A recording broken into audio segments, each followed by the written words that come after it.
I've actually spoken to people who trade ICT and I've looked at their trades and I'm like, you could have actually managed that better. So how much percentage are you missing out on? And that's very, very important because you're capping your performance unnecessarily with this false perception of risk. Prop capital, you want to risk 0.5%. What makes it lower in risk? You should know this. These are factors like time frame. I'll put TF there. If, however, your drawdown max is 5% or 6%, let's say. When I say risk management, a lot of you are instantly going to think of how much you're risking per trade. I risk 1%, 2%. So when traders will tell you that they have fantastic risk management, the only thing that's going to come to your mind or the only thing they'll portray to you is that I risk 1% or 2% or I change my risk this way, I eliminate my risk that way, etc. This is when I'll break even on positions. This is how I'll set my profit targets. That's what comes to your mind. Now, in essence, that's actually slowing you down. You need to understand one very, very key word, and it's not actually risk, it's control.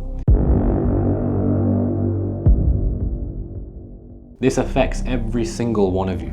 Every single one of you, irrelevant of if you're a Falcon trader or not. This affects every single trader watching this video. Remember, I'm speaking to the demographic of you here, most of you who are likely losing. You're not profitable, you've not scaled up your account, or maybe you have scaled up, but then you've given it back again. I don't need to explain it. You know why you're watching this video, because you're interested for a reason. Control here. Now, control affects all of you. And what factors does control seep into? Self-control is one. If you don't have any self-control, then you're pretty much screwed, and there's methods to build that. Now, where people want to control the outcome of the trade, that's another time that you see the word control come in. By controlling the outcome of the trade, which is completely wrong, but we'll get into all of this. And the next point where control seeps into is risk. Now, if you have self-control, you'll make more money. If you don't have it, you'll lose money. Simple variation there. The outcome of the trade, if you try and focus on that and you try to control it, guess what's going to happen? You're going to lose money. With risk, if you don't control risk correctly, you'll lose money. If you control it correctly, you'll make money. This is a very simple observation where you can see the word control seeps into pretty much every aspect of your trading. If you don't have any of this, you're screwed. Why am I talking about control? Because intrinsically, every single one of you, the ultimate reason why I believe you're all losing is because you're trying to place control on the wrong things. You either have or you don't have self-control. You're trying to place control on the outcome of the trade, which again is very destructive and it's going to do nothing but make you lose more money. You likely don't even control your risk properly. Let's talk about risk,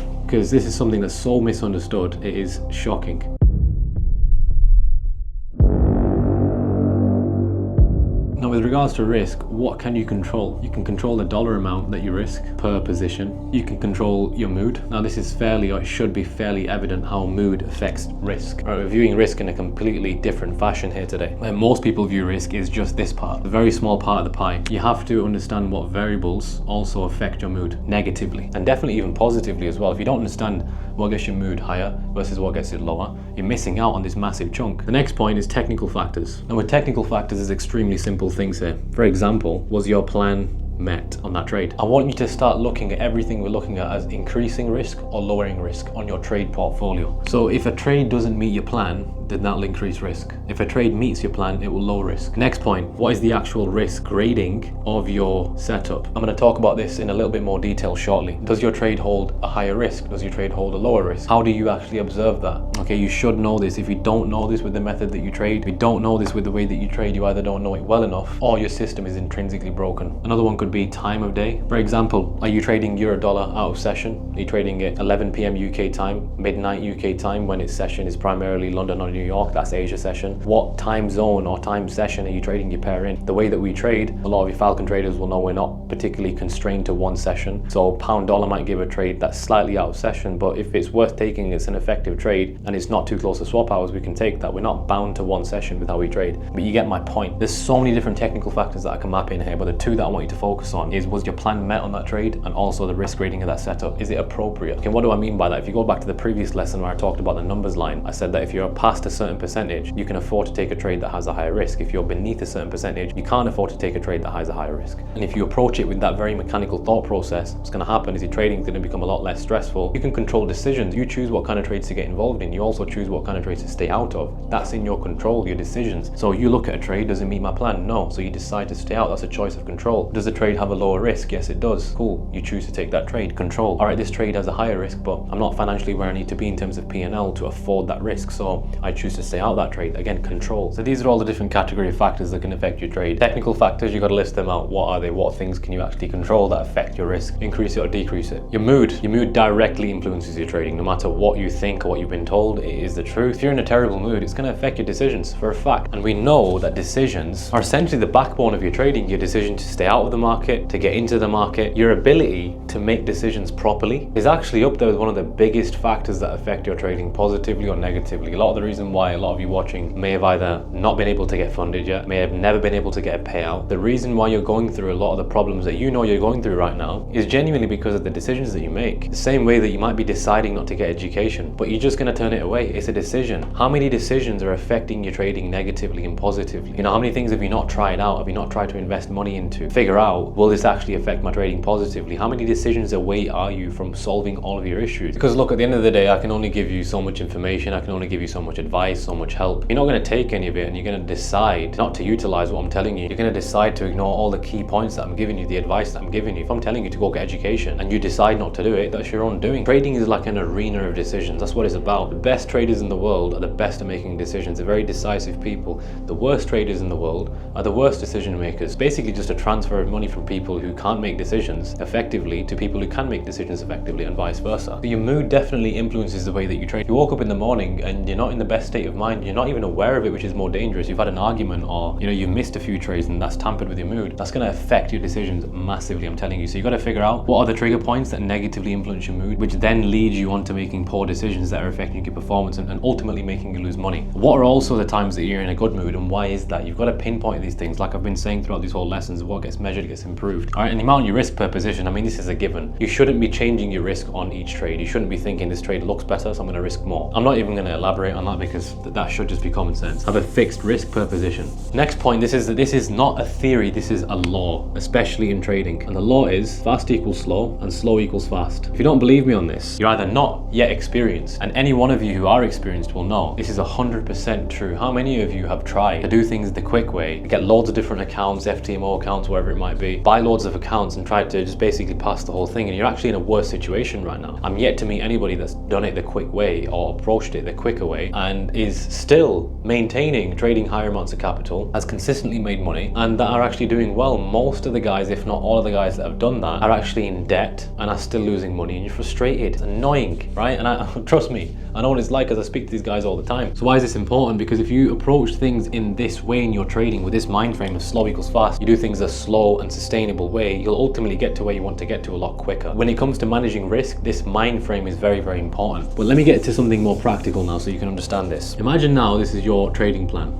And in your trading plan, let's say that you've got 3 setups. You've got setup 1, setup 2, and then you've got setup 3 over here. The way that you trade, you should know this. What makes a higher risk version of that setup, what makes a lower risk version of it, and this is the same repeat process for each setup. So ultimately what's going on is this: that setup is split into a lower risk version and a higher risk version, if that helps you visually understand what I'm talking about better. Now these all these setups 1, 2 and 3 should be at the base effective setup, but there's a more effective version of that setup and a less effective version of that setup. Again, it's all tampering with risk. Now I know not all of you trade the way that I do, but just a generic bit of information here to help explain what I'm talking about. Let's say this black line that I've drawn on here is what I consider a value area. If price comes in and it drops before meeting that area and it gives me my entry over there for a short, that is far different in terms of risk compared to if price meets that area and gives me an entry for a short. This one here is lower risk, this one here is higher risk. Now if you go back to the previous lesson, I talked about the numbers line, that if I'm in drawdown, am I going to take a trade like that has a higher risk? No, I'm not. But if I'm in drawdown and I've got a trade like this that shapes up, that is lower in risk, I can afford to take that. So you see, the thought process becomes very mechanical at that point. Now if you don't understand how to categorize a setup between being higher risk or low risk, you don't know that criteria. It's for 2 reasons. You either don't know your system well enough, like I said before, or that you've got an ineffective and a broken system. Okay, it can only be one of those 2 factors there. What makes a trade higher in risk? What makes it lower in risk? You should know this. These are factors like time frame. I'll put TF there. So a trade that you've entered on the 15-minute versus the 5-minute will hold a different risk. A trade that you've entered on the hourly or the 4-hour, for example, will hold a different type of risk. It's not a question of the time frame. It's a question of, is the time frame that you're using appropriate for the setup that you're looking at in terms of where it's positioned? You see, the way that we trade, we're looking at each trade situationally. Every single trade may be different. Every single trade may be positioned differently in the markets. Where is it sat on the higher time frame? How can I then correlate that with a lower time frame price action? And so that heavily determines what time frame I use, and then that influences also the trade risk. You should be taking into account all these things irrelevant of how you trade. And again, I'm sure you're all smart enough to understand this point. And that's the technical factors. The key point here now is the psychological factors, which people miss out on massively.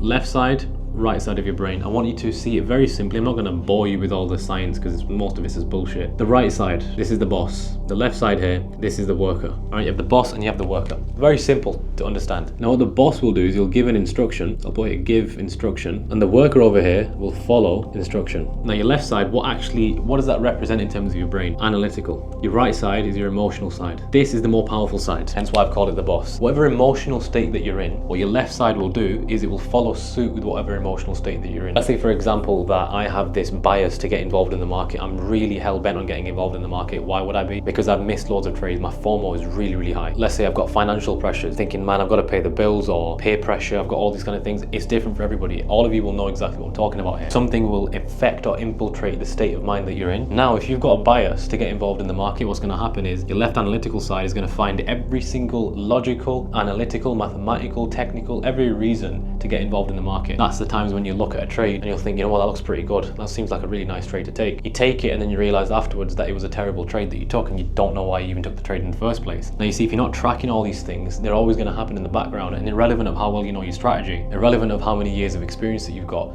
irrelevant of how good of a trader on paper that you are, if you don't work on this, you're never gonna make money. And I'm not trying to sell you on some bullshit dream here. I've been saying this for a very long time. If you don't work on this, in the end, you still won't make money consistently, which is the key term. Key trait for traders is what? They're consistent people. You might make money sometimes, but you're gonna lose it in the end. And this is what I'm talking about here. They've actually done this study on stock traders and poker players, where they've seen and they've observed how the state of mind that those guys were in affected the way that they made decisions. They measured stuff like facial expressions and all that kind of stuff, and there's loads of different factors in it. But this is proven by science. It literally affects the way that you trade. And all of you who are experienced enough as traders, you can go back at every single time that you can think of, where you can remember that you had a bit more of an anxious day, your day was a bit weird, and you know that week you didn't really perform the way that you knew that you should have performed. Anyway, so what's my point with all this? Why am I telling you this? Just so you can understand that the state of mind that you're in will affect the way that you make decisions. Positive mind state will affect your decisions positively. Negative mind state will affect your decisions negatively. Remember, when I'm saying this, I'm assuming you already got to a point where you've got an effective trading plan. You have sufficient enough knowledge with regards to the way that you trade. You have all these things in check. But remember, don't forget and don't misinterpret this. Go back to the previous video where I said at ground zero, the first thing you have to assess before you get into this business, your thinking habits, your patterns, your personality, who you are as a person. You need to study that, because how are you going to know that you've changed if you don't even know who you were to begin with, right? You've got to track these things. You don't just do these things after you've worked on your technicals. Remember that. Now there's processes and there's disciplines, there's things that you can do in the morning, throughout your day, trading routine, these kind of things that are scientifically proven, not just in the trading day or week, but overall what you should do as a trader. We've given all these tools to people who've actually invested money into buying the Rewired program. I'm not going to just give all that away for free here. I understand, and again, I'm not trying to bullshit anybody. At the end of the day, I'm not just going to give you valueless information on my YouTube and clickbait you into stuff. I've still given as much value as I possibly can, but there's a limit. I can't just go overboard and start just leaking everything out to you, because again, it's not respectful. There are people who've paid money to learn set information, and I'm not just going to give that out for free. I could do, but that's not in my values. It's not who I am. All of this that I've explained so far, if used correctly and you listen, I can almost 100% guarantee it'll positively affect your trading. And I'm not going to go into trying to explain to you and justify the cost and all these things. People say, oh, we don't want to buy Rewired because it's too expensive, but at the same time they'll spend that same money and more on funding assessments. And how much can I explain to somebody like that? Decisions, again, they're deciding not to listen, and they're deciding to put common sense aside and put ignorance in front, and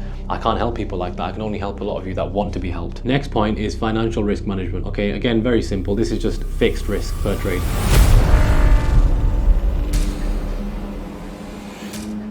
I've never understood why people switch risk. From my experience, this is the most effective way. Prop capital, you want to risk 0.5%. This point, very, very key. If your account has a 10% max drawdown, what you want to do is say, right, between 0% and 2%, risk a fixed 0.5%. When you get to 2%, then you can go up to your normal 1%. If, however, your drawdown max is 5% or 6%, let's say 5 to 6% max drawdown, then personally, I would just say stick to 0.5% risk throughout the whole thing. Even when you're in profit, it's just easier for your mind frame, it's easier for your psychology. Just stick to a fixed risk of 0.5%. The only time I would say you can go from 0.5 to 1% is if you've already got a 10% max drawdown there. Then I would say, right, for the first 2%, 0 to 2%, stick to 0.5 in that buffer range. And then what you want to do is when you pass 2%, you can go back up to 1% risk fix. Little final point is risk to reward. Now this might be contrary to opinion, and in fact, not might be, I know it is, that a lot of you may be capping your risk at, let's say, a 3-to-1 or even a 2-to-1. Something I've never understood. One thing I want you all to look into, look at, and I would love to hear this in the comments, look at all of the trades that you've taken, the winning positions, and I want you to see afterwards how long did they carry on going in the direction that you intended. So a trade that you got out for 3-to-1 or 2-to-1, how much did it actually have in it? Did it have 5-to-1, 6-to-1 in it? Please write down all of the times that you missed out that extra percentage. Because you've capped the percentage, and again, the reason why people do this is because they have this false perception that if they hold onto the trade longer, that they're doing it emotionally, which means it's riskier. That's not true. I'll tell you why it's not true. And this is irrelevant of how you trade. This is applicable to every single one of you. If I've got a trade here that I've sold, and let's say these multiple different structure points on the left, I should know with how I trade what I'm valuing these as. Is this a higher value area? Is this something that's not important for me to focus on? Which means that if it gets to here, and let's say I'm floating 3% in profit, if I understood the value on this value area, and I knew it wasn't really a valuable area, and it's just an inflection point, or if I'm looking at too low of a time frame, like the 1 minute or the 30-second or whatever, I'm going to place so much more emphasis on that area than it needs. When in essence, in the bigger picture, this might be the stronger, if you like, magnet, let me draw that on, that price is attracted towards. Because value areas are like magnets. One is weaker, one is stronger. Which one is price likely to go to? What people do is they get out of the trade here with the fear that it might turn around. So the way that I manage trades, just to give you an idea, I trail stops. And I trail stops for trades that are going with the trend. If I'm trading counter trend, so let's say for example, I've got an area of value here for shorts. So I'm going to put shorts here. Let's assume price is coming up for a long. If I can get involved here, and I first of all look at the risk to reward, I just got a 2-to-1 there, because if so, I'm not going to entertain that level of risk trading a counter trend trade only to get 2-to-1 out of it. Instead, what I'll see is, well, I've got 4-5-to-1 range. That's a healthy range, cool. And what I'll do is I'll set a take profit just beneath the range. There's an exact metric, which I won't share on here. And then I'll trail my stops behind that. That's how I do it. So worst case scenario, I get out for 2.5. Best case scenario, I get out for, let's say, 4.5. That's how I'll walk out of trades with 4, 5, 6%, sometimes 10, 13% on certain positions, where most people would have just got out for a 2-to-1 or 3-to-1. Now, why is that important? Because some of you might say, oh, well, it works for me and all this kind of stuff, you know, and I'm happy with the 2-to-1 or 3-to-1 because mathematically, if I'm making money, then, you know, that's all I need to make. But that's if you're making money. What if you're in drawdown? You know, if you're in drawdown like this, let's say this is the break-even mark up here. If you're dipping down here, how far are your 2-to-1s and 3-to-1s going to get you? Yes, you have to be more aggressive on management because your goal is to make money and climb out of drawdown. But if you're getting involved in a trade and you're getting out of that trade for a 2-to-1 or a 3-to-1, where you might have trailed your stops, let's say, to 1.5%, now giving it the extra room to go for 3, 4, 5-to-1. Worst case scenario, you walk away with 1.5%, where you would have just walked away with 2 anyway. Essentially, what you're doing is you're sacrificing that 0.5% less to then give yourself that room to make 4%, 5%, 6% more, whereas you'll never find out if you're just walking away with 2-to-1 or 3-to-1. And if you think that holding on to it longer is an emotional thing, then your understanding around trade management is completely wrong. For some of you, that might be hard to hear, that might be a hard pill to swallow. I've actually spoken to people who trade ICT, trade SMC, or supply and demand, or different concepts, and I've looked at their trades and I'm like, you could have actually managed that better, even with the mechanics of how you trade. And I've helped them see how you can get out an extra 3-4% on trades that they thought they would just walk away with a 3-to-1 on. So how much percentage are you missing out on? And that's very, very important, because you're capping your performance unnecessarily with this false perception of risk. Anyway, so that's risk management. Kept it very, very brief here. I can go into a lot more detail, but kept it as necessary as possible. Next lesson is going to be a very important one. Keep your eyes peeled for that. And for now, as long as you understand risk management is holistic, it's not just capped to how much are you risking per position. There's a lot that comes into it. How much are you maximizing your profits? How much profits are you leaving on the table? How does that affect risk? Because when you're in drawdown, you're in a higher risk situation now because you've got less profit potentially playing with. Psychological factors that affect your risk, understanding the mind, your mood, your state of mind, how do they affect decisions? Financial risk, don't just vary risk for the sake of it. All right, know when to increase your risk in what scenarios from 0.5 to 1%. Look at the account that you're trading. Have you got max drawdown at 10% or 5%? Don't just increase risk on a trade because it looks good. That's the biggest mistake I see people make, and again, it's so silly, I can't understand it. And yeah, if you understand these points, there's literally no way you can't improve your overall risk management principles. And remember, everything about trading comes first as risk management. Then as a side effect, you make money.